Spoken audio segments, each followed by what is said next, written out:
Hay una frase que a mí me gusta mucho de un gran escritor americano, de Emerson, que dice que la felicidad se puede definir si al final de la vida uno puede recordar algún momento en que algo se hizo para ser tan solo una persona mejor, que su vida sea mejor. Me gustaría ser recordado como una persona que luchó mucho para que los colombianos y el mundo en general fueran mejores. Recuerdo que cuando di el salto del periodismo a la vida pública, me tocó como primer ministro de Comercio Exterior abrir la economía y me fui para Nueva York a una conferencia para vender el país y atraer inversión. Y en la mitad de la conferencia, una bomba en Bogotá. Llegó la noticia y por supuesto la conferencia fracasó. Y ahí un presidente de una empresa importante americana me dijo, ministro, yo era ministro de Comercio, mientras ustedes tengan esa guerra y esa violencia, nunca van a poder atraer realmente a los inversionistas. Y eso me motivó muchísimo a pensar en cambiar este país, sobre todo en materia de la guerra, y como estaba en la apertura económica, estaba también en materia de modernización, y la única forma que podía hacer eso era siendo presidente. Lo más difícil tal vez fue generar confianza en la contraparte y luego ir derrumbando prejuicios y obstáculos que un proceso de esta naturaleza siempre enfrenta. Y ahí la palabra clave es perseverar. Hay personas e intereses que les conviene mantener un estado de guerra o un estado de confrontación porque son muy buenos para manipular. Los míos son más fáciles de manipular estando en un estado de guerra, en un estado de conflicto. Hay otros que les gusta la confrontación como arma política. Entonces, si hay paz, no hay esa confrontación, entonces sus armas políticas se debilitan. O sea, hay diferentes intereses de diferentes sectores políticos que ven en la paz una coyuntura no tan favorable como si se continuara el conflicto armado. Y además también hubo una cuestión puramente política. Un hombre que brillará en la historia como aquel que devolvió a los colombianos la esperanza en el mañana y la posibilidad de recorrer sin miedo nuestro hermoso país. Yo me desmarqué del uribismo más bien porque el uribismo se desmarcó de mí, porque pretendía que yo me fuera para la derecha y yo no, yo mantengo mi posición.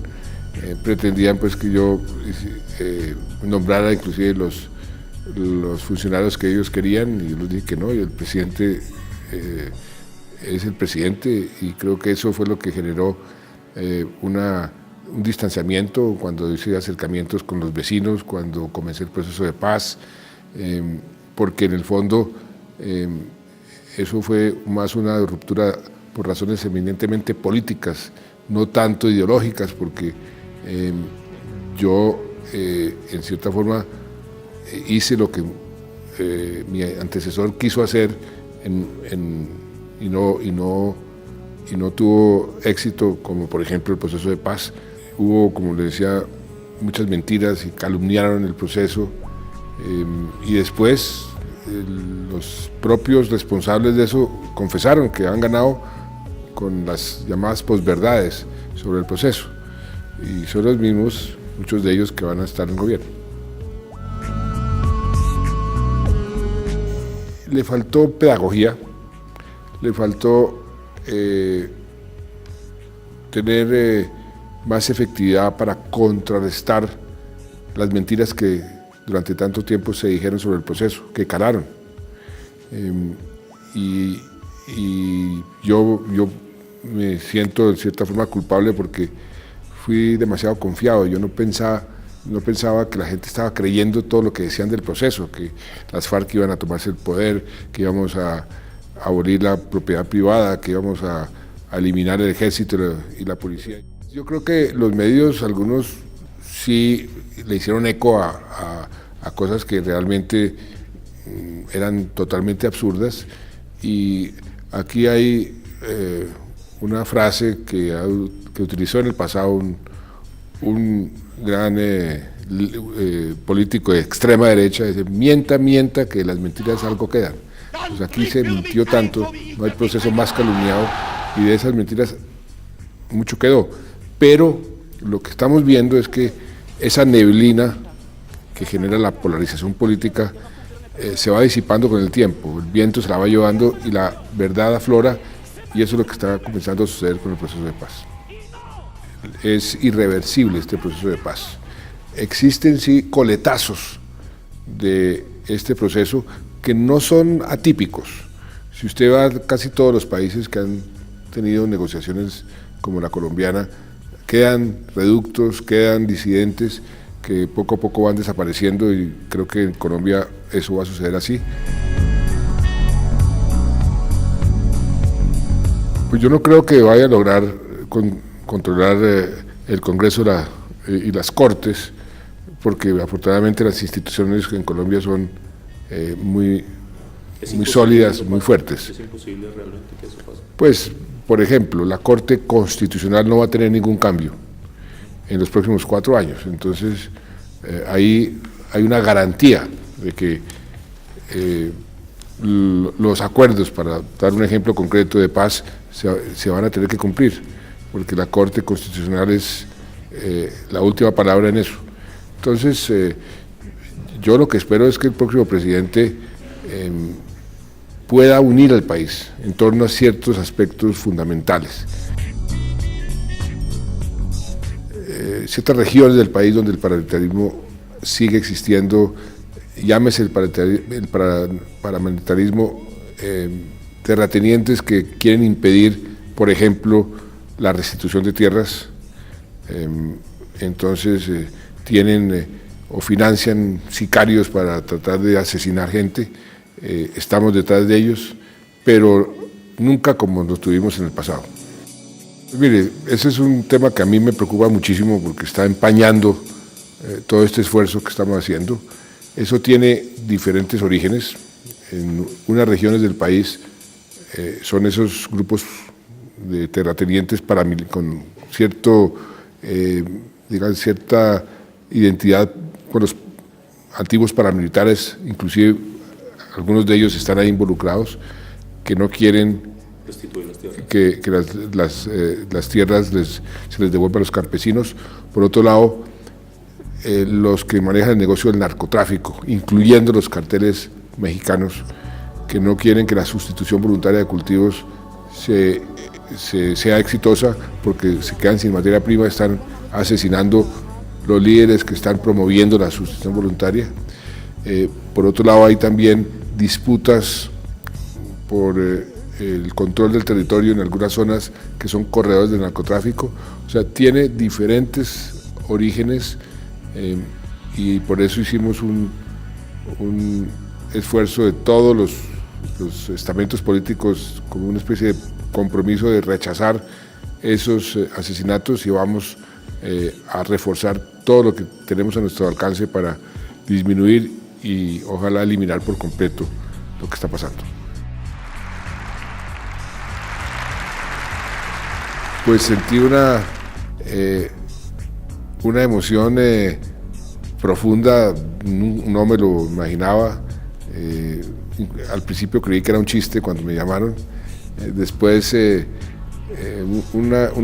me acercó mucho, sobre todo a las víctimas, que para mí fueron una fuente de energía en todo este proceso, y por eso le dediqué el Premio Nobel a las víctimas. Yo no creo que sea tan progresista como yo, es más, sé que no es. Sí, fuimos tal vez el gobierno más progresista de la historia reciente del país. Introdujimos reformas para garantizar los derechos de los colombianos. Yo llamo a mi gobierno un gobierno reformador y de derechos. Las comunidades gay, los afrocolombianos, los indígenas, los discapacitados, la libertad de cultos, todo eso fueron aspectos que nosotros fortalecimos en una forma muy importante. Yo no creo que el próximo gobierno vaya a continuar al mismo ritmo, porque además le va a quedar difícil, porque ya muchos de esos derechos están consolidados. Habrá un receso en ese sentido, en ese ímpetu reformador.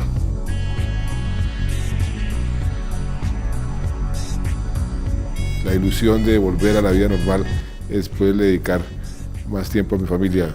La vida pública y sobre todo la presidencia pues es muy exigente en muchos sentidos, pero uno de los costos altos es ver crecer a los hijos y no dedicarles el tiempo que debería haberles dedicado. Pues soy abuelo por primera vez, estoy muy ilusionado con dedicarle más tiempo a mi familia, a mi nueva nieta que se llama Celeste. Tengo muchas invitaciones a conferencias, a universidades, que voy a repartir mi tiempo entre la parte académica, voy a escribir.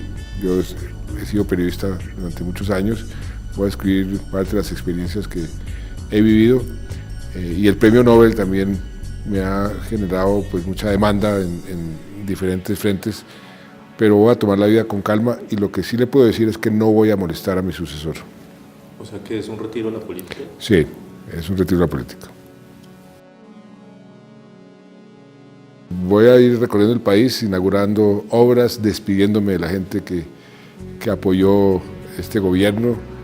La verdad es que estamos dejando un país mucho mejor del que estaba hace 8 años, no solamente porque es un país sin FARC, con paz, sino un país con menos pobreza, mucho menos pobreza, un país con menos desigualdades. Somos el país de América Latina que más redujo la desigualdad.